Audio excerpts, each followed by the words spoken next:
Hello, my spider friends. Today we are going to be talking about ableism again. Because the thing is, it happens every single day. It happens every single day to disabled people, and people think, oh, well, there's a mobility ramp in that shop, and oh, there's a stair lift in that place. So people with disabilities can't be discriminated against anymore.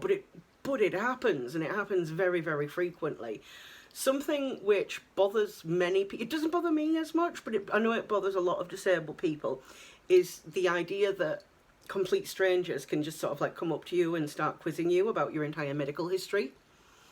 And for example, we'll use myself as an example. Someone had once asked me when I was sitting at a cafe, how come you've got that? And like they pointed to my roller top because they didn't know what it was called. And I said, well, I've got a spinal injury and I've got arthritis in like pretty much all of my joints and stuff. And then I got the usual, well, I did yoga after I injured my spine and I'm perfectly fine now and I run marathons and this, that and the other. And I was like, that's great for you. No, my ears are clean. That's great for you. That's not going to work for me. But then people start like interrogating you, like, well, why? And this and that and this. Have you tried this? Have you tried that? And it's like, go away, you complete and utter stranger. I don't mind people asking me if they're only asking me, like, why do you have a disability, and explain them. And they're like, okay, I accept that. That's fine. I don't mind kids asking. Like, kids usually are very curious, like if I'm in my wheelchair. I'm like, why do you have that? And I say, sometimes my legs don't work very well, so I need help. And kids tend to accept it a lot easier than adults do. But people just tend to take assumptions from the way that you appear and don't understand that there can be much more complex needs behind what they can't see. I know a lot of people with invisible disabilities, such as dyspraxia, which is it's part of the autism spectrum. It is an invisible illness, and I know someone who has dyspraxia who struggles every single day with things that to someone who's not dyspraxic is a very mundane task. But for her, it's like asking her to juggle knives, because that's the coordination level that it takes for her to do something that to others is a completely easy, mundane task, like asking her to pass out pens to people. She can only do it one at a time. She can't grab a handful of pens and then hand them out. She can only get one pen and hand it out, one pen and hand it out. And people get frustrated with her, and they don't realise that like that's because of her dyspraxia, and it leads to horrible things. I was getting on a bus once to go to a brownie meeting, because I'm a brownie guide leader, and it was absolutely pissing it down. It was torrential rainpour, and the bus pulled up and I'm getting soaked, and the bus is sort of about this much in height, about a chihuahua's height level from the curb to the bus. And I was having a bad day, pain-wise. I have arthritis in my wrists. I also have cubital tunnel syndrome in my left hand, as well as carpal tunnel syndrome in both hands. So I was having a particularly bad wrist day, and I just could not lift my roller tour. Sometimes I can like tilt it or lift it, but this day I couldn't. So I said to the driver, can you please put the ramp down for me, so I can get on the bus easier? And he refused. The bus driver refused. And I was like, you can't discriminate against me because I'm disabled. And he's like, he got right in my face, I'm not discriminating against you, am I? I'm going to put the ramp down, because he'd realised, like, oh, I actually have to. If someone asks, you've got to put the ramp down. And he went, this is supposed to be for wheelchairs, not for them things, pointing at my roller tour. I was like, this thing is the thing that lets me walk, and you can't like discriminate against me because I have a different kind of disability. So he did put the ramp down and I got on the bus, but I was very upset. And then he made a big thing of like inspecting my bus pass, my disabled bus pass, to make sure that I was really disabled. So like when I was getting off the bus, he refused point blank to put the ramp down for me. He wouldn't do it. He wouldn't do it. I had to get off the bus backwards. It was the only safe way for me to get off the bus. I was so upset. I'd been silently crying on the bus because I was so upset by the way this driver had treated me. And then when I got off the bus, I cried for like another half an hour because I was just completely and utterly flabbergasted by his behaviour. Like, putting the ramp down is not hard. It's a manual ramp. All you have to do is there's a little lever. You pick the lever up and you put it down, and it moves the ramp down. That's it. That's all you have to do. And he wouldn't do it. Sorry. So that was like a really, really upsetting situation. And I did phone the bus company and I complained about the driver. And I believe he got some sort of disciplinary thing, but like every time I ask for the ramp to be lowered on a bus, it becomes an issue every single time. I have never met a driver who has seen me going to get on the bus and asked, do you want the ramp down? I always have to ask for it. And they always make a big fuss about how much of a problem I have caused to them.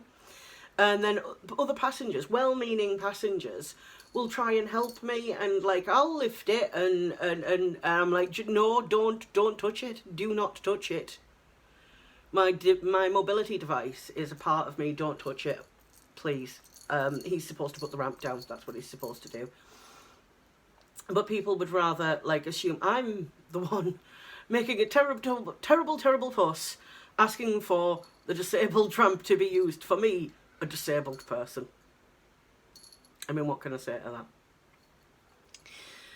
that? Something that happens a lot often is you'll go into a shop and the aisles will be crammed. It's the shelving is like a reasonable distance away from each other, but in an effort to try and sell more stuff, they've got like floor baskets that are just filled with things. There are certain shops I just can't go in. I just cannot navigate my way around it because there's too much stuff in the aisles. And these are not like shops that were built 100 years ago. These are shops that were built in the 21st century. And people just have absolutely zero consideration for someone who is disabled. There's a clothing shop that I otherwise would very much like to go to, but cannot, and it's not Primark, because they basically all of the clothing stands are almost touching. It's like an able-bodied person sort of has to squeeze between the different clothing racks, and as a non-able-bodied person, I just cannot get around that shop, and therefore I can't spend my money there. See, this is the thing that I think a lot of shops don't know, is that disabled people have money to spend in the shops. It's sometimes made extremely difficult for us to browse in the shops, and this is throughout the world, not just in Britain, but it's a great frustration that frequently disabled people are like, well, we've made one accommodation for you. You should be happy with that accommodation.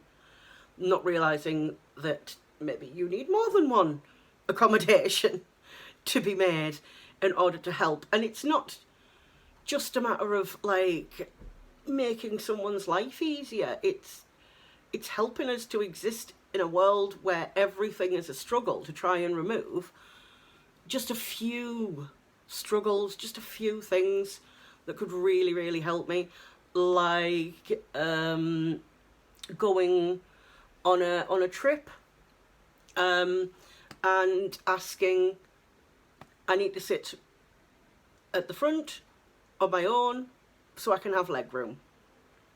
And that's seen as, well, we'd all like leg room. I'm like, I'm sure everyone wants leg room. I actually need leg room because of how badly arthritic my knees are.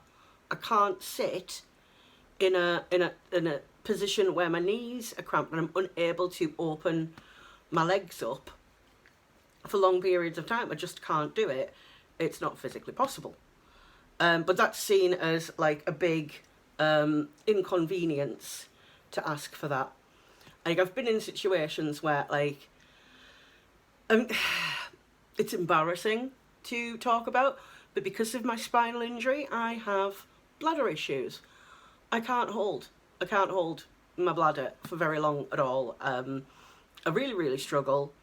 I usually can't go more than an hour without having to go to the toilet. I need to use the toilet frequently. Even a small amount of liquid, can't hold it.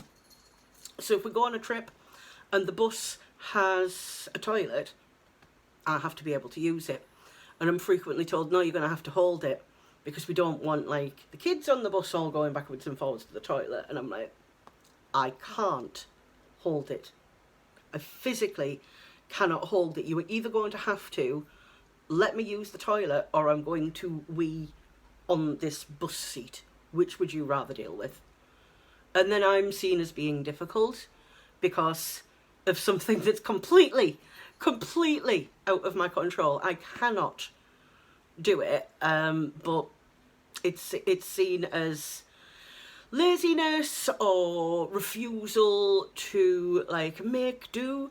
Like, I've been in many situations where I have pushed myself beyond my means in order to not cause a fuss, where I have struggled all day with just a walking stick when really I need a rollator all the time. And I've had times where really I needed a wheelchair, but I've struggled on with my rollator in times when I've needed to be seated.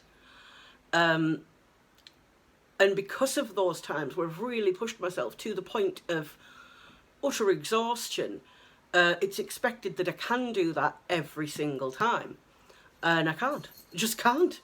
Those times I have pushed myself, then that's wiped me out for, like, days. People sort of tend to tut. There's a lot of tutting. Well, you used to be able to do that. Well, I've seen you do that before.